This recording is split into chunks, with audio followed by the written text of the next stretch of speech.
行け。お前が殺したそいつらを連れて本当の戦いを戦え。本当の戦士になれ。トルミエ。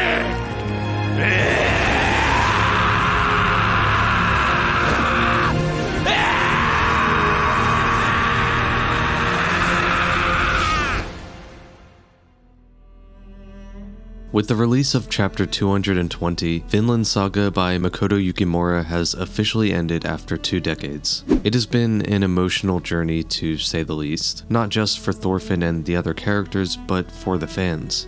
This is a manga that has managed to leave a profound impact on its community. The fact that Yukimura has been able to positively influence so many people through a historical fiction about Vikings is truly amazing. In reality though, it was much more than that. It had some of the most realistic characters that I've come across. Its emotional storytelling was brilliantly poetic.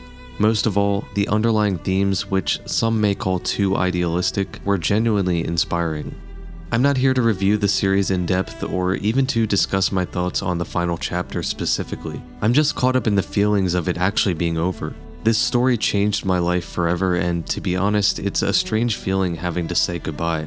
I know I'm not alone in this though. The phrase, "I have no enemies," quickly became one of the most iconic lines in anime and manga for a reason. It represents the conviction to find strength through kindness and to fight against our own poor behaviors.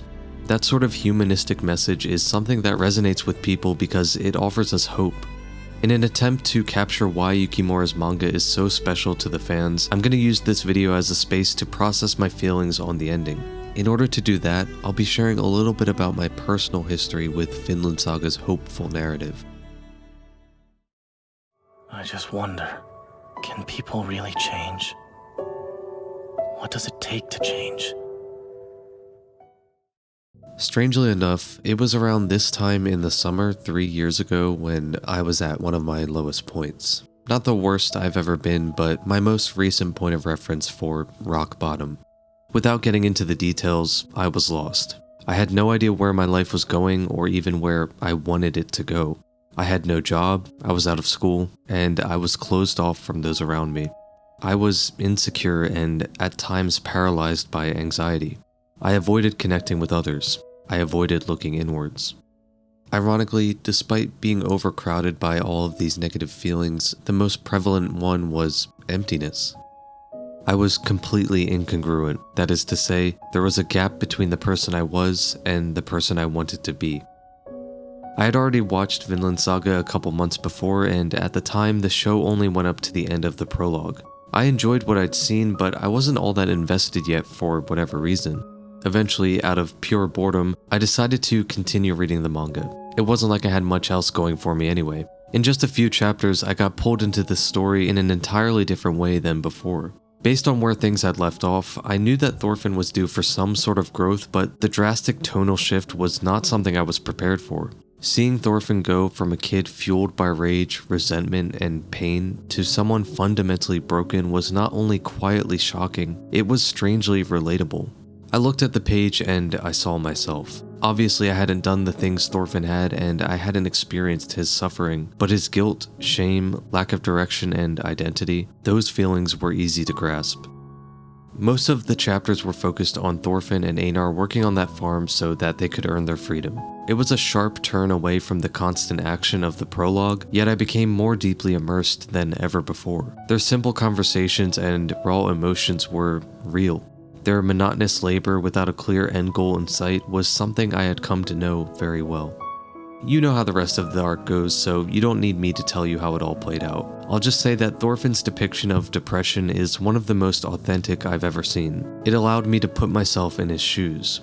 Watching him gradually overcome that struggle was beautiful, especially knowing what he had endured and what he had done. But what stuck with me the most was watching Thorfinn finally discover what had made his father a true warrior. It was not the glory he was said to have found in his many bloodlusted battles, nor was it the hundreds of men that he had slain with his sword. A true warrior is someone that is bold enough to make an enemy of no one, not even themselves. It is someone who carries their heaviest burdens, all while continuing to climb until their fingers bleed. A true warrior recognizes their mistakes and marches forward with sheer determination to improve. This panel of Thorfinn tilling the crops is unironically one of the most hype moments I've experienced in a manga. With no words, it conveys a major shift in his mentality. No longer is he haunted by regret and shame. Just like the crops, he has started over and will soon begin to grow. All it took was the belief that he could and the resolve to fight. Only this time, his battle would be won without weapons. Something clicked in me when I saw that transformation. It was a wake-up call at a time when I needed it most. It directly led to me making some tiny yet significant changes in my life that eventually compounded into a new reality.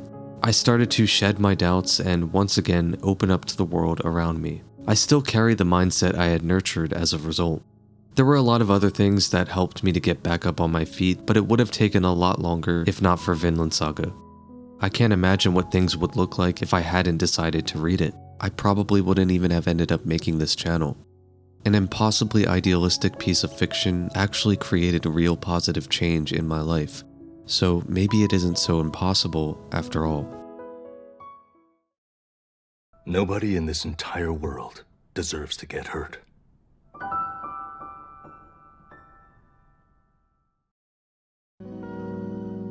At the end of the day, this is a story that believes that anybody can change, so long as we are willing to. It isn't just about self-improvement or personal growth either. At the heart of Vinland Saga is a message about peace and fostering connection through understanding. It claims that hatred is a cycle, but it's a cycle that we have both the ability and responsibility to break. We can create a better world by becoming better people and showing compassion to those around us.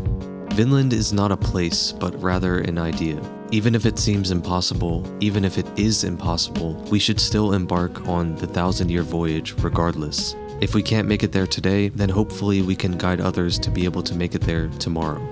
Honestly, Vinland Saga is worth so many more words than I've given it here. There's so much to dissect and analyze across every single arc, and I could probably make a video 3 times as long just about the past 10 chapters or so. But for now, I wanted to take a moment to acknowledge its impact. I wanted to reflect on what I feel, and what I feel is gratitude.